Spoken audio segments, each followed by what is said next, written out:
Hello बच्चों, कैसे हैं आप लोग। आप लोगों ने जो मैंने लास्ट वीडियो में सवाल कराए थे उसको करके देखे होंगे, और उसमें भी अगर आपको कोई प्रॉब्लम आती है तो आप मेरे से कमेंट करके पूछ सकते हैं कि उसमें क्या प्रॉब्लम आ रही है। लास्ट वीडियो में हमने निकाले थे angle 30 degree, 45 degree and 60 degree निकालना सीखा था। ठीक है, आज हम सीखेंगे 0 डिग्री और 90 डिग्री के एंगल कैसे निकालते हैं। ठीक है, उसके लिए हम पहले एक डायग्राम बनाते हैं।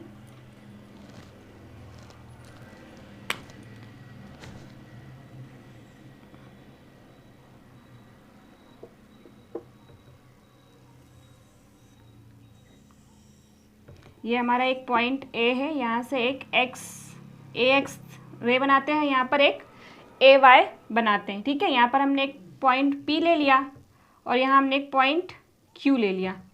ठीक है, क्यू ले लो, पी ले लो। ठीक है, उसके बाद हम यहाँ से एक परपेंडिकुलर लाइन यहाँ पर डालते हैं। ये पॉइंट थोड़ा इधर हो गया है तो हम इसको यहाँ पर ले लेते हैं।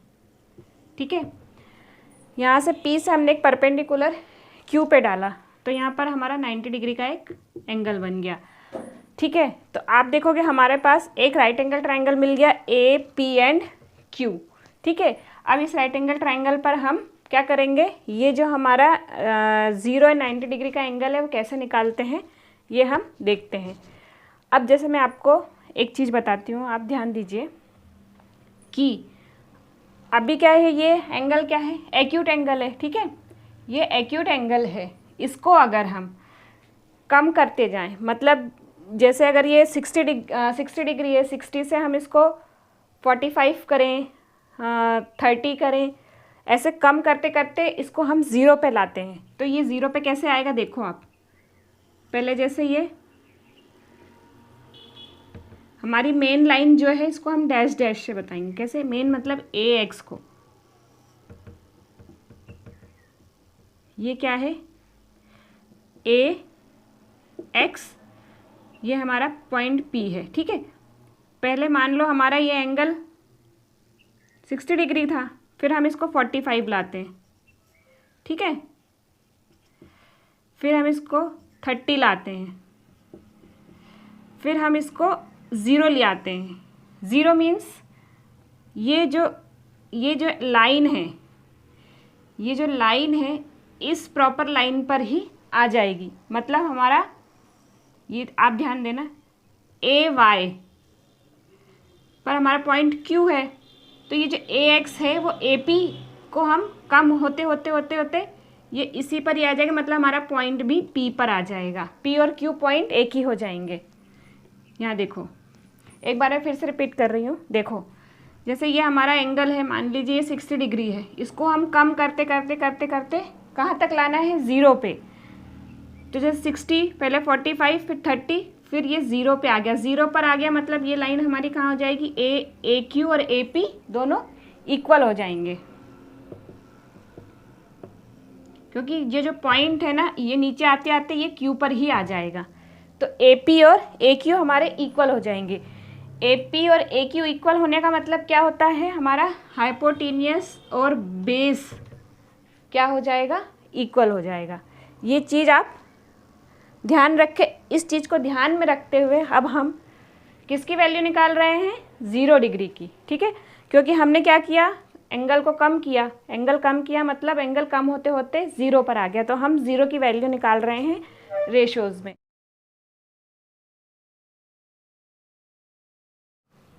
यहाँ पर क्या हुआ, ए पी और ए क्यू क्या हो गए, इक्वल हो गए। मतलब हाइपोटेनियस और बेस क्या हो गया, इक्वल हो गया। ठीक है, अब हमने देखा कि पी क्यू तो गायब ही हो गया। पी क्यू क्या हो गया, गायब हो गया। मतलब पी क्यू को हम यहाँ पर 0 लेके चल रहे हैं। ठीक है, मतलब पी क्यू परपेंडिकुलर यहाँ पर है ही नहीं, 0 हो गया। और हाइपोटेनियस और बेस क्या हो गए, इक्वल हो गए 0 पर। ठीक है, अब हम क्या करेंगे, अब निकालते हैं हम वैल्यू। साइन 0 पर क्या वैल्यू होगी, परपेंडिकुलर अपॉन हाइपोटेनियस। परपेंडिकुलर क्या हुआ हमारा, A P, sorry P Q, और hypotenuse A P. P Q क्या हुआ, यहाँ हमने कहा, मैंने क्या कहा, ये चीज़ आप ध्यान में रख के हम ज़ीरो की वैल्यू निकालेंगे। तो पी क्यू हमारा क्या हो गया, ज़ीरो, और ए पी, तो ज़ीरो आप किसी का ज़ीरो से डिवाइड करेंगे तो क्या होगा, ज़ीरो से, न्यूमरेटर में ज़ीरो रहता है तो उसकी वैल्यू ज़ीरो हो जाती है। तो साइन ज़ीरो पर साइन की वैल्यू क्या होगी, ज़ीरो।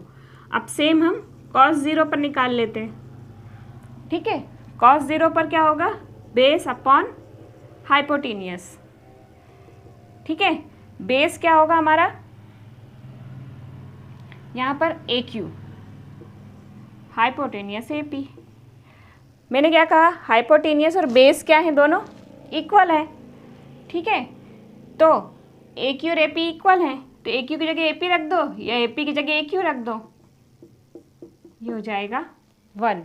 ठीक है, मतलब कॉस साइन ज़ीरो पर वैल्यू इसकी ज़ीरो है, कॉस ज़ीरो पर इसकी वैल्यू 1 है। अब हम निकालते हैं टेन ज़ीरो। ठीक है, टेन ज़ीरो क्या होता है, perpendicular upon base, perpendicular upon base. तो परपेंडिकुलर क्या है, पी क्यू, और बेस हमारा ए क्यू। ठीक है, पी क्यू ज़ीरो है, ठीक है, ए क्यू क्या हो गया, तो टेन ज़ीरो पर इसकी वैल्यू ज़ीरो, क्योंकि ज़ीरो न्यूमरेटर में होता है तो आंसर ज़ीरो ही आता है, डिनोमिनेटर में रहता है तो वो क्या होता है, इन्फिनिटी तक जाता है, पर न्यूमरेटर में ज़ीरो रहता है तो उसकी वैल्यू ज़ीरो ही आती है। ठीक है, अब हमने यहाँ पर ये 3 रेशो निकाल लिए हैं। अब बाकी के रेशो आपको पता ही कैसे निकालते हैं। तो कॉसेक ज़ीरो की वैल्यू, साइन ज़ीरो, 0/1 लेंगे। ठीक है, तो 0/1 है तो ये क्या हो जाएगा, 1/0। मैंने क्या कहा, जब न्यूमरेटर में ज़ीरो हो तो आंसर ज़ीरो आता, पर डिनोमिनेटर में ज़ीरो हो तो इसका आंसर क्या आएगा, इन्फिनिटी। ठीक है, अब इसी तरह सेक ज़ीरो, सेक ज़ीरो कितना आएगा, ये है 1/1, 1/1 कितना आएगा 1। ठीक है, और इसी तरह कॉट ज़ीरो, ये कितना है 0/1, तो 0/1 को हम 1/0 करेंगे तो इसकी वैल्यू कितनी आ जाएगी, इन्फिनिटी।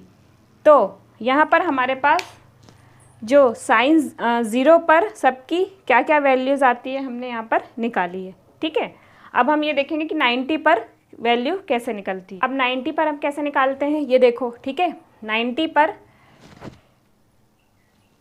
अब हम क्या करेंगे, अब हम जो एंगल है वो उसको हम अब 90 तक मैक्सिमम 90 तक ही बढ़ाएंगे।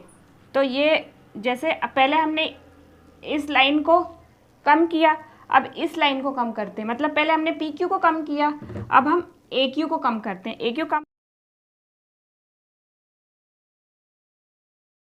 देखो अब मैं डायग्राम बना रही हूँ, हैं, ए क्यू पी। ठीक है, पहले हमने इसको कम किया, अब इसको कम करेंगे, तो इसको कम करेंगे तो अब क्या होगा, देखो पी क्यू ये यहाँ पर आया। ठीक है, फिर मेंथ ये थोड़ा और यहाँ पर आया,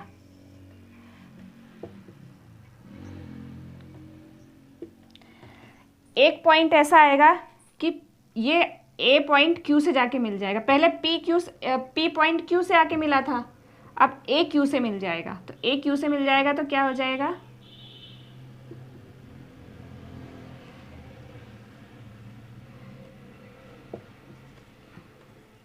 ए और क्यू पॉइंट एक ही हो जाएंगे, तो हमारा क्या हो जाएगा, ए पी और ए क्यू इक्वल हो जाएंगे। ए पी हमारा क्या होगा यहाँ पर, हाइपोटेनियस, और ए क्यू परपेंडिकुलर। ज़ीरो पे याद रखिए, ज़ीरो पे हाइपोटेनियस और बेस इक्वल हो जाते हैं, और 90 डिग्री पर परपेंडिकुलर और हाइपोटेनियस इक्वल हो जाते हैं। ठीक है, और जब परपेंडिकुलर और हाइपोटेनियस इक्वल होंगे तो बेस क्या हो जाएगा हमारे पास, ज़ीरो, और जब 0 पे हाइपोटेनियस और बेस इक्वल होंगे तो परपेंडिकुलर 0 हो जाएगा। ये लास्ट उसमें अभी लास्ट उसमें बताया था मैंने जब 0 डिग्री का निकाल रहे थे तब, ठीक है। तो यहाँ पर हमारा पास बेस 0 हो गया। अब हम वैल्यू निकालते हैं, ठीक है। साइन 90 परपेंडिकुलर अपॉन हाइपोटेनियस, ठीक है। परपेंडिकुलर और हाइपोटेनियस इक्वल है तो पी एच अपॉन एच 1, मतलब साइन 90 पर वैल्यू 1 आई, कॉस 90, ठीक है। ये हो जाएगा बेस अपॉन हाइपोटेनियस, ठीक है। बेस हमारा क्या है 0, यहाँ से देखो हाइपोटेनियस, तो ये हो जाएगा 0, न्यूमरेटर में 0 है तो answer 0। tan 90 perpendicular upon base, perpendicular कितना है हमारे पास, हाइपोटेन्यूस और परपेंडिकुलर इक्वल है वो तो ठीक है, पर बेस हमारा क्या है 0, तो p अपॉन 0 मीन्स p हमारा यहाँ क्या हो गया इन्फिनिटी। इन्फिनिटी मतलब अनंत, मतलब कि किसी का भी 0 से भाग दोगे तो वो भाग होता ही जाएगा, होता ही जाएगा, वो कभी ख़त्म नहीं होगा। तो कोई चीज़ जब ख़त्म नहीं हो तो उसको हम क्या कहते हैं इन्फिनिटी, मतलब अनंत। तो इसका भाग हमेशा अनंत तक जाएगा, तो ये हो जाएगा इन्फिनिटी, ठीक है। ये तो 3 हमने निकाल ली, और बाकी के हम 3 और निकालते हैं। कोसेक 0 डिग्री 1/1 मतलब कितना होगा 1, 1/1 को 1/1 ही लिख सकते हैं। सेक 0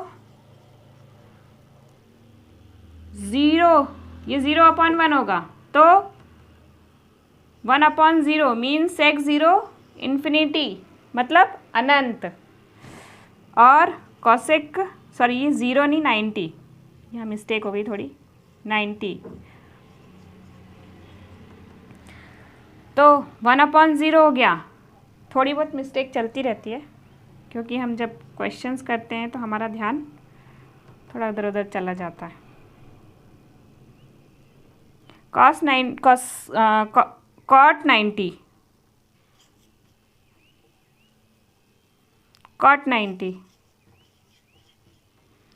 90 कितना हुआ, ये हमारा इन्फिनिटी आया मतलब p/0, ठीक है।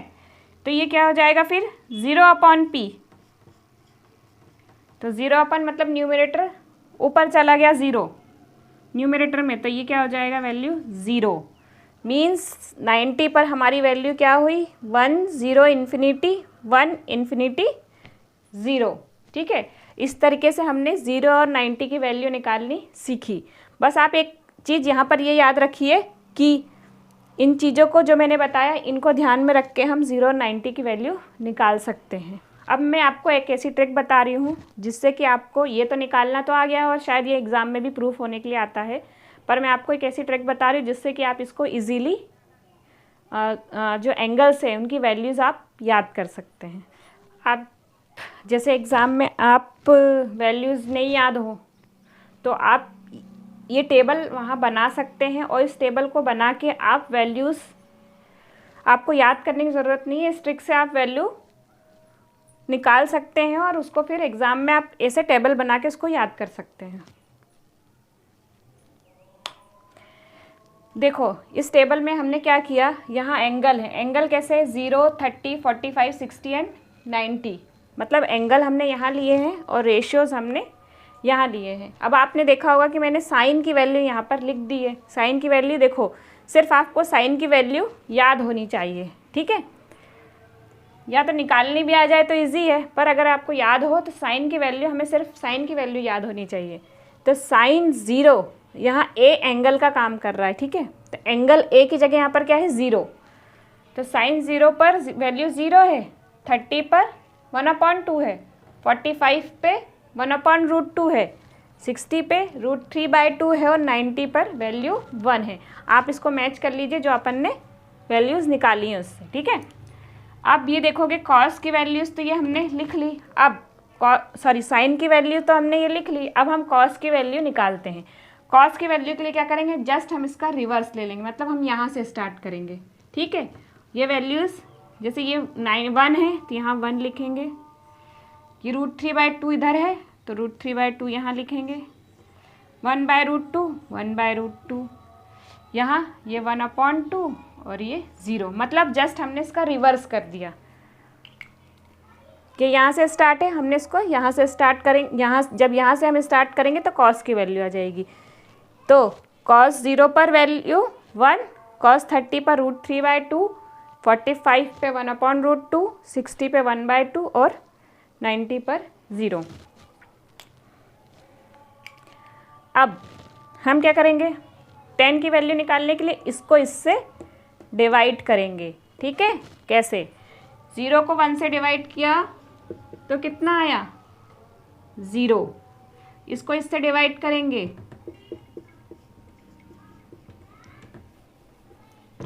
1/2, √3/2, 2 से 2 कैंसिल, कितना बचा? 1/√3। मतलब 1/2 को √3/2 से डिवाइड करेंगे तो हमारे पास क्या बचेगा? 1/√3। इसको इससे डिवाइड करते हैं, 1/√2, 1/√2, ये पूरा कैंसिल हो जाएगा तो 1/1 मतलब 1। यहाँ पर क्या आएगा? 1। ठीक है, इसको इससे डिवाइड किया, √3/2, 1/2, 2 से 2 कैंसिल, √3/1 मतलब √3।